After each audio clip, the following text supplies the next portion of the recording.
YouTube! So after fitting the Floyd Rose FRX to an SG a few weeks ago, my pal was like, oh, I'm getting one. So here is a Floyd Rose FRX fitted to an LTD, I think it's a Phoenix 200. Had to look up to find it. I don't think these are the original pickups. This chap likes his upgrades. The one, maybe they are, I don't know. Anyway, so the answer is yes, you can sort of fit an FRX to this.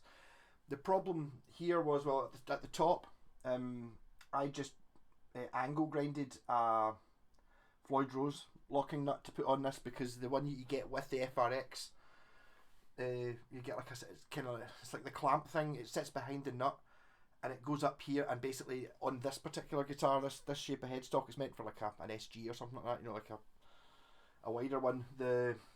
It actually was in the way of the tuners, so I couldn't use that part of it. Also, it's very close to the body. One of the things this is a set neck guitar, so one of the things I like about bolt-on neck guitars, which I often say, is you can change angles of things. On a set neck or a through neck, you can't.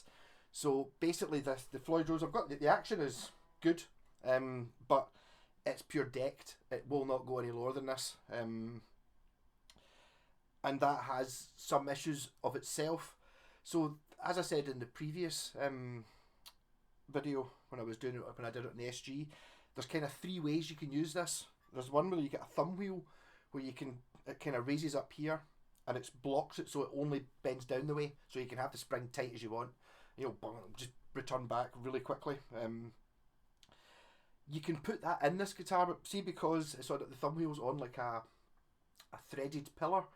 The threaded pillar touches the body because it's so low down, so you can't get it out the way to make it fully floating. So this is running fully floating. The other option, so that's just you've got your down bend only, fully floating, and I can't remember how it was worded. It was like a wee grub screw that you put in. It's got like a sphere in the middle of it, and it kind of makes it power return to pitch when you bend down the way. It powers back up again, and again, because this is so close to the body, it's hindered a little bit because this is a Firebird. You've got so you get the centre bit's kind of thicker. This might actually be a through neck. Now I think about it, this bit here, you can see there, this bit's thicker, so it's higher up, and it's just too high to get that in. So I mean, those bits are still there. I told the owner of this, and I was like, I don't want to come and try it and see whether you can accept that, because you're kind of not able to use it to its full potential. You can do the down bend thing only by, if you just bend it down, stick the wee grub wheel thing in, and then it'll still do that perfectly. But you can't screw the wee grub wheel out the way because it touches the body. And the wee ball thing, I didn't want to get to the point. There is a possibility I could angle grind the bottom of the wee bolt off, but kind of don't want to do that, because one of the whole points about having the FRX is you can put it on for a while and then decide you don't like it, put it on something else or sell it or whatever. Whereas that, if you kind of angle grind that bit off to make it only fit this guitar, it might not fit other guitars, so I kind of don't really want to do that. Anyway, so that's the FRX. Let's talk about the guitar. So, upside down headstock. This might be my favourite LTD shape guitar I've ever seen. LTD have a funny look. I've had a few of them. I've got one, my baby metal guitar, which is an Alexi Lehio signature, which I didn't realise was a really expensive, well, not really expensive, it was like, I think it was 600-700 quid. Oops. I hacked bandsawed it and stuff like that and painted it like the baby metal guitar, because they use ESPs. The frets on them are always fantastic. Best frets I've seen. Okay, the FGN's got circle frets, but apart from that, you know, the fret jobs on these are always really good. The ones I had, what was the one I had before? It was an ESP Viper, which was sort of an SG, but like an SG combined with a jazz bass, so it was kind of like an SG apart from being... And maybe it's just because I'm so used to looking like an SG shape, it just looked wrong to me no matter what I did. It was a lovely guitar, fantastic guitar, but it's just because it just looked wonky, and I don't like it. I don't like the baby metal one because I don't like the shape of it. It's sort of like it's kind of going in the Randy Rhoads Flying V way, and for some reason I don't like the look of Randy Rhoads Flying Vs. I know, shoot me.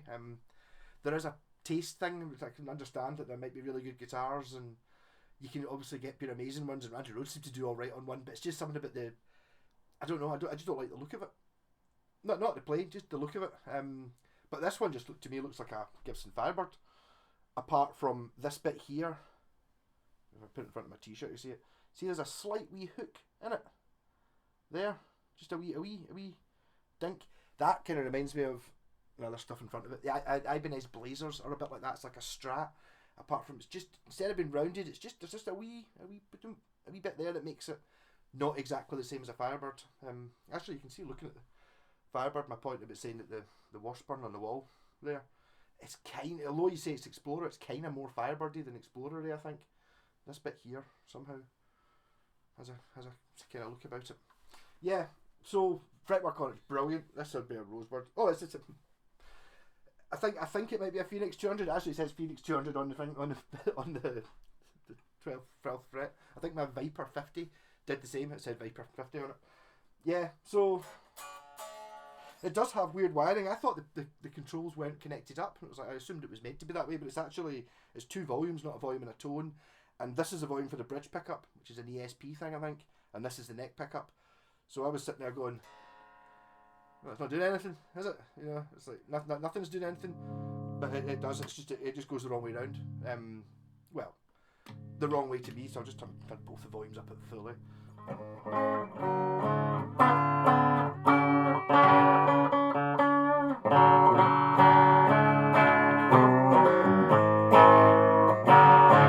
Not sounding particularly in tune though.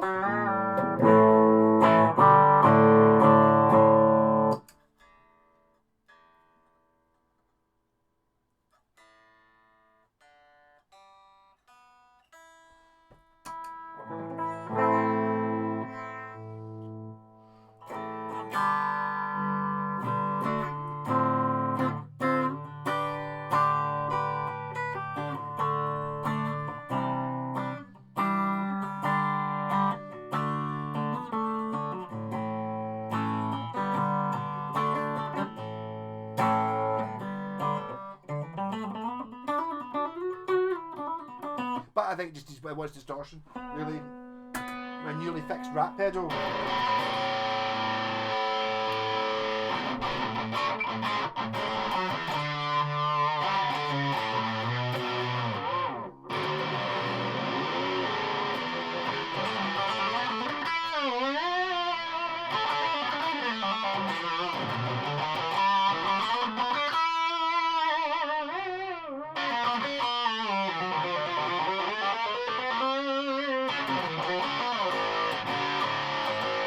Obviously, I've not stretched the strings in, so may not be holding. Might need to tune this a couple of times.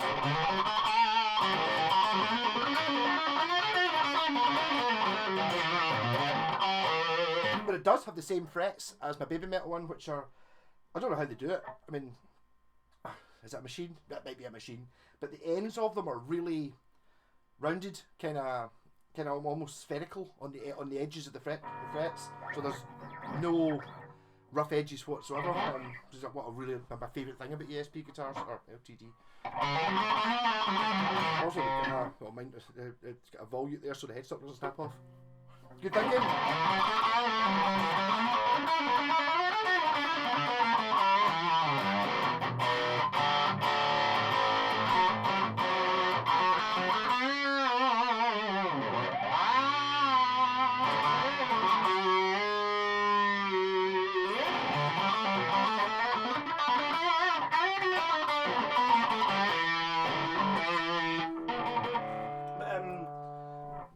Firebirds are kind of strange feeling things, because I don't know, maybe it's just the way I always look at them. I always think of them as being kind of like a heavy metal guitar, and it's like the original Firebirds aren't really like a Firebird in its essence, because they've got like mini humbuckers and, you know, Bigsby's and stuff, and it's not really a metal guitar. I think this one kind of is, but it's a strange.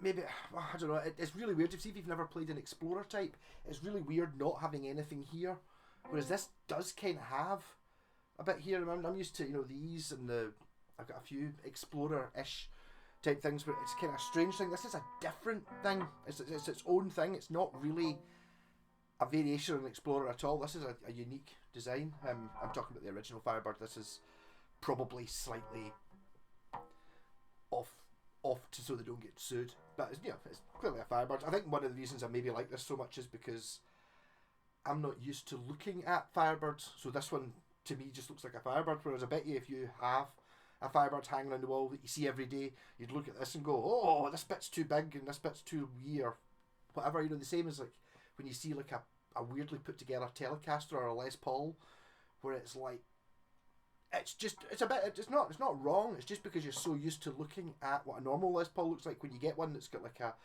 slightly bulbous top, it kind of looks like it's deformed. If you know what I mean. So it sounds like I'm slagging it off. I think the ESP. That's certainly what I found with the Viper I had. No faults on the guitar itself apart from looking at it. It kind of looked like it was wrong. It's like.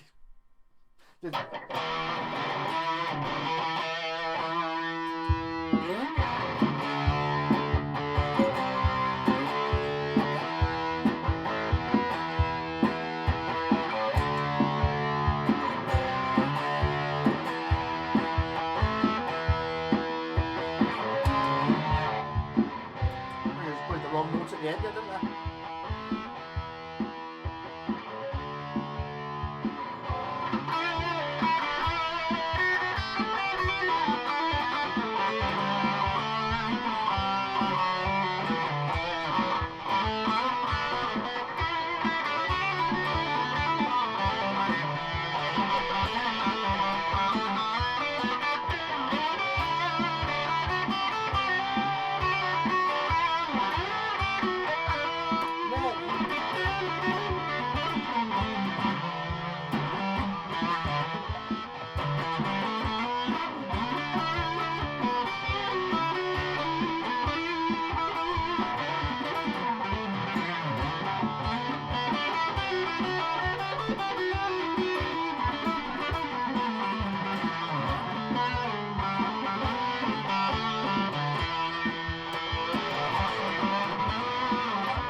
I've not tightened up the. Somebody's not been doing much planning here. Well, I've not done it. I've not tightened up the whammy bar. Whammy bar, and these are great because it's got a. It's just not quite set yet. It needs tightened up with a. There's two wee Allen bolts on the ends that kind of go in here. The chances of me finding the correct one are 1,000,000 to 1. He said.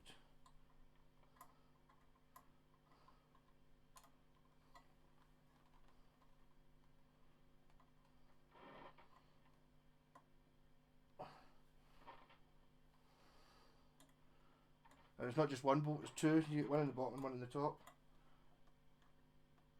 There we go.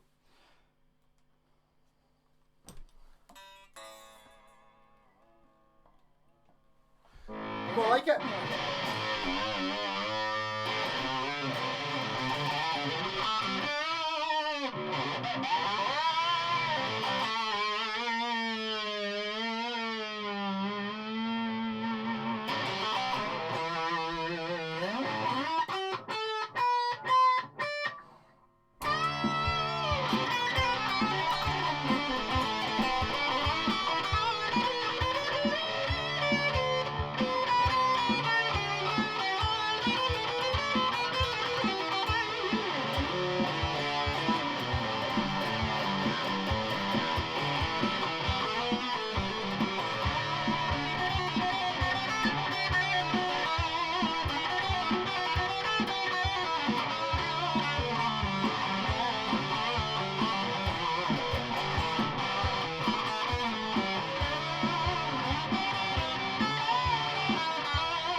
I can't get used to the fact that the volume controls are the wrong way around.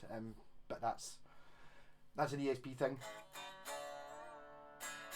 Quite an easy thing to swap over if you didn't like it that way.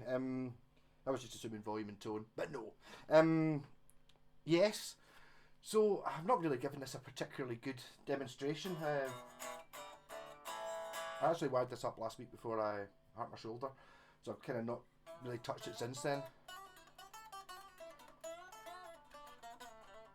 But I think partly just looking at it, see the bridge pickup has 2 rows of adjustable poles. I don't think that's an original feature. The bridge pickup is a beast. It's great.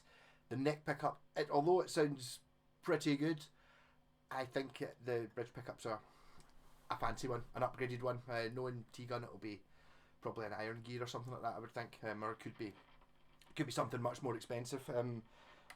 It's not, for me, it's not brilliantly balanced with the neck pickup. The neck pickup's a bit more normal, if you know what I mean. But I know I've done plenty of T-Gun's guitars, so I know that he uses the bridge pickup all the time. So the neck pickup's just there as well. Just again, turn the volume up. It's not the volume.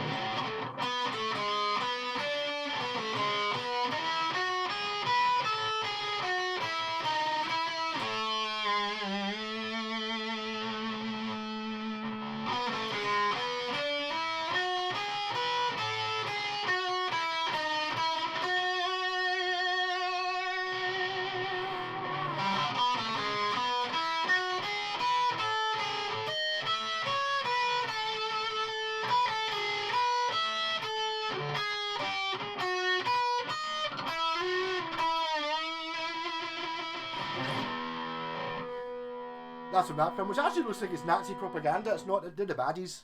Well, obviously, if you've never seen The Rocketeer, great film. I did talking to my girlfriend yesterday. I was like, watch The Rocketeer, you'll love it. No, watch it, or you'll love it. And then obviously, oh, it's a really good film. I tell you, trust me, I knew. Great film, Rocketeer. I think I might have even seen it in cinema. It's on Disney Plus if you've got Disney Plus. And it's a James Horner soundtrack.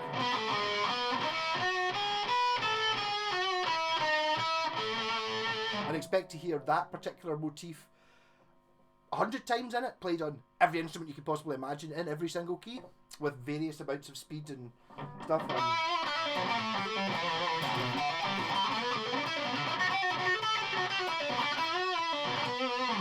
Not James Horner's finest work, because his finest work is Krull. It's the best film soundtrack of any film ever. Fight me. It's like that bit right at the start of Krull. Krull's one of my favourite films of all time as well, which I don't know if I've had that on the TV. Have I had Krull on? Should have. I love Krull. I can't play that one. It's a slightly more complicated riff.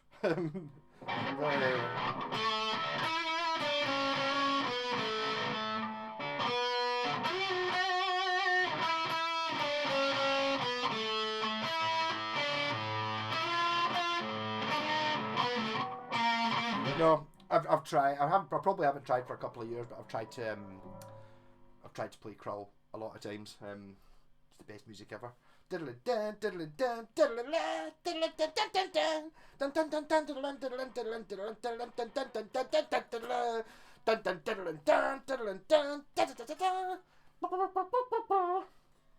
Sorry. Amazing. James Horner does have a tendency to kind of sound a bit the same. It's very similar to the music in Wrath of Khan. Once that got pointed out to me, it was like, oh, so it is. The bit where it's like, when they're going into the nebula.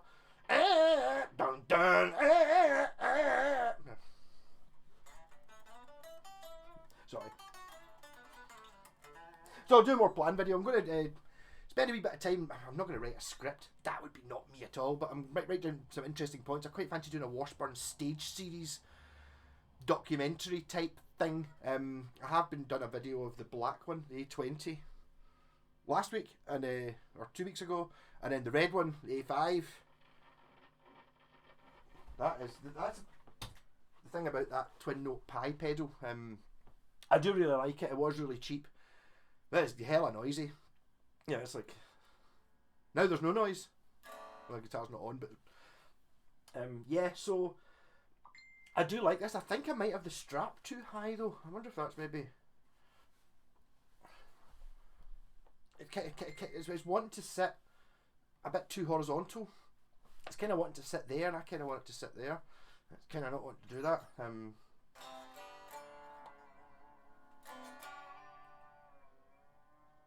Yeah, so I do rate these guitars. LTD, definitely. Actually, if you go to download, you can see some LTD because I don't know what was it like. It wasn't. That's not been on for a couple of years. But basically, apart from the biggest bands like your headliners, every single band's LTD, right across two guitars and bass, and every band pretty much is LTD. So I think they're right into their modern music. As I said, I would definitely have. Well, I would totally have one of these, to be honest. If they just they maybe look a little bit modern and metal for me, maybe. Don't know, or maybe just they're too new. So rock on, and I'll see you during the week. Catch you later.